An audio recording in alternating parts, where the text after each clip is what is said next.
لیکنہ اللہ ربی، لیکن وہ میرا رب ہے۔ اب یہ دیکھیں ذرا، تھوڑا سا تقابل کریں، یہ کس شے کے مقابلے میں لے کے آ رہا ہے؟ جس سے میری امیدیں وابستہ ہیں، جس سے میرا توکل ہے، جس پر میرا انحصار ہے، جس پر میں اپنا جو ہے نا امید لگا کے بیٹھا ہوا ہوں، توقع لگا کے بیٹھا ہوا ہوں۔ تو اس کی توقع کس پر تھی؟ باغ پر۔ امید کس پر تھی؟ باغ پر۔ انحصار کس پر تھا؟ باغ پر۔ تو اس کا مطلب ہے خدا کے مقابلے میں اسباب پر توکل ہو جانا، یہ بھی ایک نوع کا کفر ہے۔ اور آج کے دور میں اس مصیبت میں انسان پھنسا ہوا ہے۔ اس تہذیب کا سب سے بڑا جو مظہر ہے وہ یہ ہے، آخرت کے مقابلے میں دنیا اور خدا کے مقابلے میں اسباب دنیا۔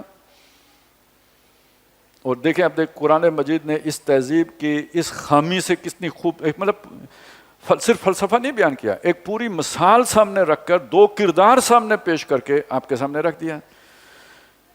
اب آپ دیکھیں ذرا، تصور کریں، وہ جو ہم نے بر صغیر والا نقشہ کھینچا تھا، ایک دور وہ ہے جو مجدد الف ثانی سے شروع ہوا اور پھر جا کے تو غار تک پہنچا، یعنی اصحاب کہف کی سنت زندہ کرنے والا۔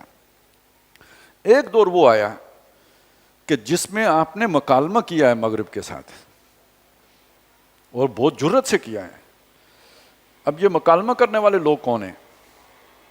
مثلاً آپ علامہ اقبال کو دیکھیں، اب کتنی جرت سے یہ بات کر رہا ہے، تمہاری تہذیب اپنے خنجر سے آپ خودکشی کرے گی، جو شاخ نازک پہ آشیانہ بنے گا ناپائیدار ہوگا۔ ادھر وہ سر سید احمد خان صاحب کی مروبیت بھی دیکھیں، اور ادھر علامہ اقبال کی یہ جو ہے نا پوری جرت اور استقلال کے ساتھ اس تہذیب مغرب کے اوپر تنقید بھی دیکھیے۔ پھر وہ جو تنقید صرف شاعری میں نہیں ہے، جو تنقید انہوں نے اپنے لیکچرز میں بھی کی ہے، وہ بھی پڑھنے سے تعلق رکھتی ہے۔ پھر یہی نہیں ہے، ابوالکلام آزاد ہیں، مولانا مودودی ہیں، پوری کتابیں ان موضوعات پر لکھ کر، اب پردہ کتاب آپ پڑھیں مولانا مودودی کی، اسی طرح اسلامی ریاست آپ کتاب پڑھیں جس میں یہ جو جمہوریت کی خرابیاں ہیں ان کو گنوایا گیا ہے۔ تو پھر وہ لوگ پیدا ہوئے کہ جو انگریز سے مروب نہیں تھے، انگریز کی آنکھوں میں آنکھیں ڈال کر پوری جرت سے، استقلال سے، عزم سے، اعتماد سے اپنی تہذیب کو ڈیفینڈ کر رہے تھے۔